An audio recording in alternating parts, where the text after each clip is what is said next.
namanje ngithi mina mangiphila mina ngizomlanda komculo.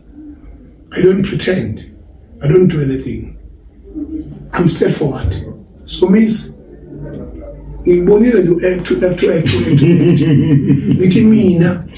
njengamanje I'm challenging you. So miss ukuthi ucele izitabani zakho ngoba wena umoshe izwe ukwaze uhamba uyozala wathandana wazi wena umuntu esifazane enqunu wazi indoda inqunu ngeke sizwe ngawo phezulu komhlaba wazozala ingane wenza konke okwenziwa indoda esifazane waphinde wazokwenza abantwana angavumelile phezulu komhlaba thetshela izinja zakho uyikhuze zixolise ngaphekwa lokho uma izixolise izinja zakho niphume ibhodwe lenu sesibongile ane kwalokho masike sambona oyedwa wenu efaka imvunulo kaZulu ephethe isihlangu sikaZulu efaka umqhele kaZulu mina njengongizwe umlando wakwamkhulu kusukela manje noma la enobe nihlangene khona nathi sobe sikhona la nobe nihlangene khona nifaka imvunulo kaZulu sobe sikhona uchithe ngishebo socaca ukuthi ubani umdala ekukho neqanda I'm declaring this statement as a president of the Bhinqa Nation to say that izitabane they must fuck off. You must create your own. Own your own. Not in this country. Not here. I am the president who decides what happens. Not the president who mumbles things. I don't fear any constitutional ruling. Angikwazi uzositshela nini ukuthi zinja izothi nina kimi thina asithathe ibongo zabafazi naqala ngeabortion nathi bese emthethweni wesibili nazoshaya umthetho ukuthi amadoda bakhalonodwa eshaya umxhiba lo ngazele umuntu uthi uthola umbheki amanyala kaMongameli kaKhongolose wesibili wedemocracy after dayisela belungu sadayisela belungu uMandela benututhu uphinde futhi wazoba uThabo Mbeki washaya imithetho ephikisana nobuntu nesintu emveni kwalokho namhlanje sisemanyaleni ushaya imithetho yokuthi ke asiba abafazi ke manje ngoba vele nifuna ukumema imbongolo zangaphandle zizoba in charge la asime umntwazi bayahamba ngiyakutshela mina ithi mina njengomongameli wamaphinqa angihambe ngedwa lapho ngihamba nabafowethu engifuna nabo bephawula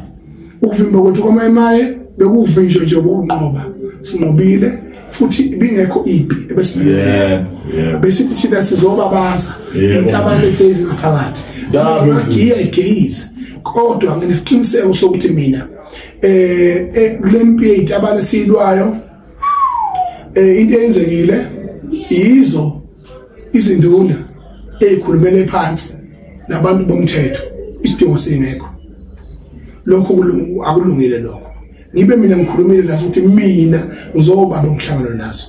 obaba ngiyabahlonipha ngisazohlangana futhi nabo ngoba umuntu ophethwe uyahlonishwa noma imbono nezenzo zakhe nemizwa yakhe kwesinye isikhathi kungeke uhambisane nayo njengamanje mina is the president of the Bhinqa Nation I'm saying we are safe as the Zulu Kingdom. We are safe as South African people who are proud of who we are. That is it. We need to know Paul and yes, come in. That is it. I hope I should jump to another guy who could be easily below. National Lava Toge.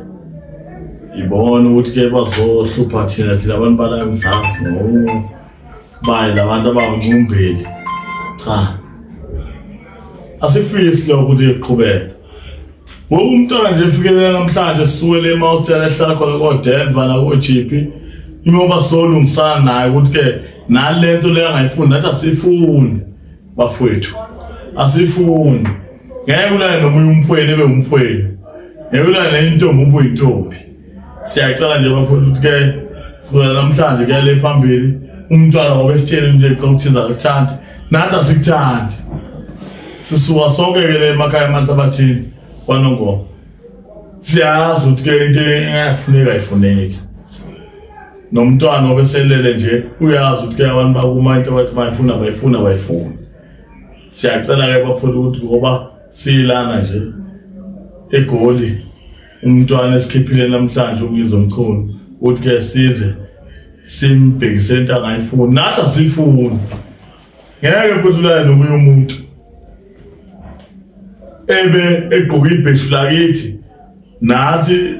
sibe sazi kahle ukuthi ke ibheshu gqoka umuntu wakithi uqonja ibheshu umuntu osifazana ngapha wendoda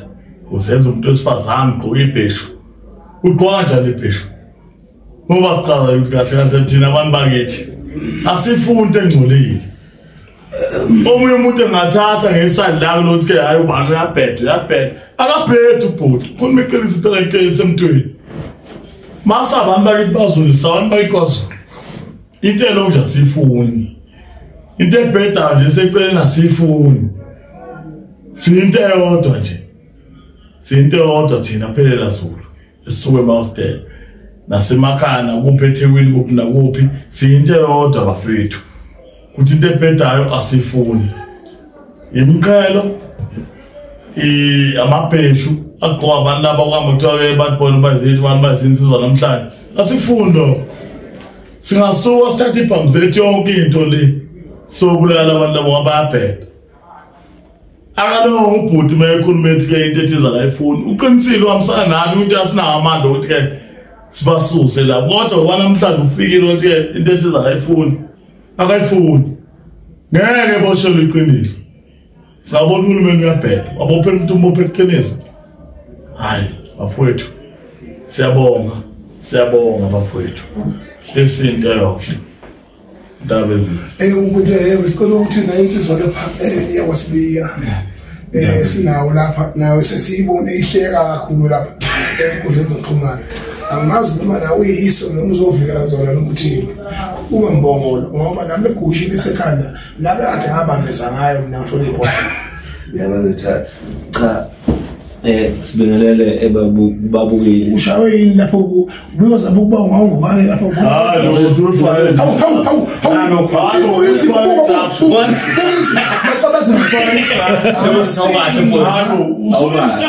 awukahle manje isiphothi kobesela kanjalo ukuyithanda awukahle mfowethu hey hayi ngiyabonga nekhosi lebafika hayi ngiyabonga ngabona manje abantu ani nekhosi lebafika ngiyabonga yeah hayi wentana hayi ngithanda kwenza ukungena nje lapho kulokho kushoyo yikho ukuthi cha mntwana singasemva kwakho ngabakho sithi phansi nemvunulo eqashwa zawo ngoba sizizizwa nje asithanda ukuthi isithunzi sethu sigcine mhlambe sidiceleleka phansi ngenxa yabafowethu ke abangayiqondi ukuthi baye umhlubulini empilweni ubuhlungalo lo wakasibiya yilokho nje ngokusho siyabonga futhi mhlawumbe ngendawo njengoba futhi nawazi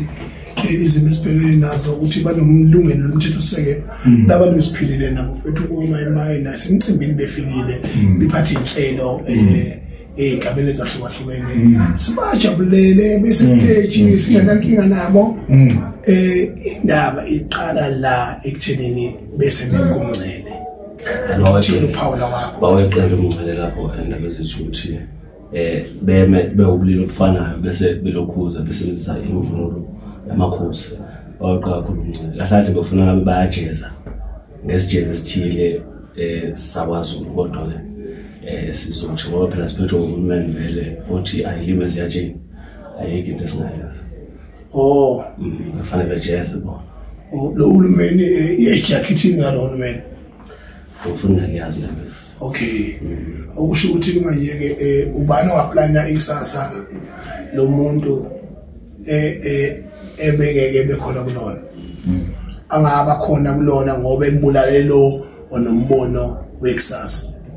ngesidlala ezinje ngithi mina ngiyayiphaka manje bafana bakithi Nabethi. Njengoba bene-stress ezingaka i-stress sabo sesi-beyond yabona khona into ethiwa beyond repairs i-stress sabo sesi-beyond sizobamba imhlangano kanjani wethu engenampi engenangimosha ngoba nami namhlanje besingazeli uzomosha kodwa iqiniso limile ukuthi asilungisizwa manje ukuthi siqale into entsha. Iqiniso limile Ndabezethu limele lithi asingasukungcoliseka yini kusuleleka ngoba manje lento uyabona uma kuthi ufa imvunulo njengamanje umzulu kodwa manje uma usuyifakile uthola mhlawumbe uyaphazamiseka kwezinye indawo noma mhlawumbe umuntu ongaqondile kahle ongenawo umgogodlo uba indoda iqinisa isifaka njengohlanga lokwaZulu ukuthi kushuthi namaZulu ayiyo lento kanti cha sizolo nje phansi ngabo umuntu osisibhuku lapho. Uyabonga kakhulu ukuthi uyabonga kakhulu wasibuya mfethu nawe uqhambisa ibhinca bethu online siyabonga mfethu neqiniso ukuthi uzoseseka futhi siyaqinisekisa ukuthi siqhubha inkulumo ithini nesilungise izwe futhi sibhalele nohulumeni esigabeni sokuthi umthetho ukuthi imvunulo yethu ivikeleke njengeyamaphoyisa neyamasosha.